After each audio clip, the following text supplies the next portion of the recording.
ചന്ദ്രകളഭം ചാർത്തിയുറങ്ങും എന്ന വരികളിലെ സൗന്ദര്യം പോലെ നന്മ നിറഞ്ഞ ഒരു സൗഹൃദത്തിനു കൂടി ഇന്ന് തിരശീല വീഴുന്നു.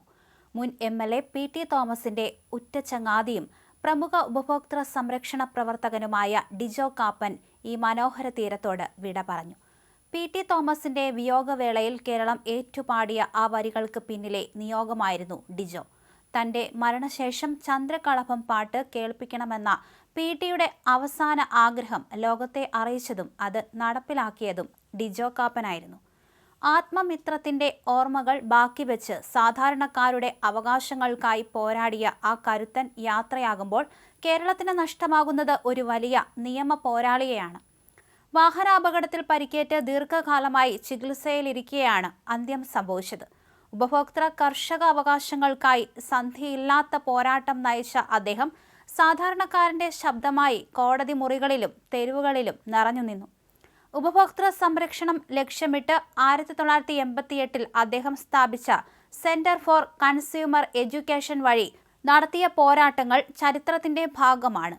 വൈദ്യുതി നിരക്ക് വർധന, റെയിൽവേ യാത്രാക്ലേശം എന്നിവയ്ക്കെതിരെ അദ്ദേഹം നടത്തിയ ഇടപെടലുകൾ ദശലക്ഷക്കണക്കിന് ആളുകൾക്ക് ആശ്വാസമായിട്ടുണ്ട്. പൊതുനിരത്തുകളിൽ ഗതാഗതം തടസ്സപ്പെടുത്തിയുള്ള രാഷ്ട്രീയ യോഗങ്ങൾക്കെതിരെയും അനധികൃത പരസ്യ ബോർഡുകൾക്കെതിരെയും അദ്ദേഹം നടത്തിയ നിയമയുദ്ധം ഹൈക്കോടതിയുടെ ചരിത്രവിധികളിലേക്ക് നയിച്ചു. ബ്രഹ്മപുരം മാലിന്യ പ്ലാന്റ് ഉയർത്തുന്ന ഭീഷണികളിലും കൊച്ചിയിലെ ജനങ്ങളുടെ ആരോഗ്യത്തിനു വേണ്ടി അദ്ദേഹം ഉറച്ച നിലപാടുകൾ സ്വീകരിച്ചു. പാലാ കാപ്പിൽ കുടുംബത്തിൽ ജനിച്ച് വിദ്യാർത്ഥി രാഷ്ട്രീയത്തിലൂടെ പൊതുരംഗത്തെത്തിയ ഡിജോ എന്നും നീതിയുടെ പക്ഷത്തായിരുന്നു. PT തോമസുമായുള്ള ആത്മബന്ധം ഡിജോയുടെ ജീവിതത്തിലെ ഏറ്റവും വലിയ അധ്യായമായിരുന്നു.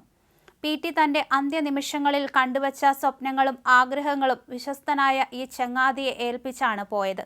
എനിക്കിനിയൊരു ജന്മം കൂടി ഈ മനോഹര തീരത്ത് വേണം എന്നാഗ്രഹിച്ച തന്റെ കൂട്ടുകാരന്റെ വഴിയെ പോരാട്ടങ്ങളുടെ ബാക്കി പത്രങ്ങൾ ബാക്കിവെച്ച് ഡിജോ കാപ്പനും മടങ്ങുമ്പോൾ കേരളം ഒരു നിമിഷം വിതുമ്പുന്നു. രാഷ്ട്രീയ സാമൂഹിക മേഖലകളിലെ പ്രമുഖർ അദ്ദേഹത്തിന്റെ നിര്യാണത്തിൽ അനുശോചനം രേഖപ്പെടുത്തി.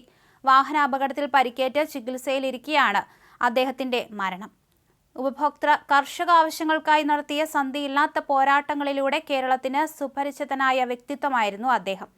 പാലാ ഇടമറ്റം കാപ്പിൽ കുടുംബത്തിൽ KC ജോസഫിന്റെയും മേരിയുടെയും മകനായി ജനിച്ച ഡിജോ സ്കൂൾ കാലഘട്ടത്തിൽ തന്നെ കേരള വിദ്യാർത്ഥി കോൺഗ്രസിലൂടെ രാഷ്ട്രീയ രംഗത്തെത്തി. 1982 കേരള സർവകലാശാല യൂണിയൻ ജനറൽ സെക്രട്ടറിയായി. KSE സംസ്ഥാന പ്രസിഡന്റ്, യൂത്ത് ഫ്രണ്ട് സംസ്ഥാന പ്രസിഡന്റ്, കേരള കോൺഗ്രസ് സംസ്ഥാന സെക്രട്ടറി എന്നീ നിലകളിൽ പ്രവർത്തിച്ചു. കേരള ലാൻഡ് ഡെവലപ്മെന്റ് കോർപ്പറേഷൻ ചെയർമാനായും കേരള വോളിബോൾ അസോസിയേഷൻ സെക്രട്ടറിയായും സേവനമനുഷ്ഠിച്ചു. Pala saint Thomas college, Rajagiri college, Kerala university campus എന്നിവിടങ്ങളിലായിരുന്നു വിദ്യാഭ്യാസം. പഠിച്ച 3 കോളേജുകളിൽ നിന്നും യൂണിവേഴ്സിറ്റി കൗൺസിലറായി തിരഞ്ഞെടുക്കപ്പെട്ട അപൂർവ നേട്ടവും അദ്ദേഹം സ്വന്തമാക്കിയിരുന്നു.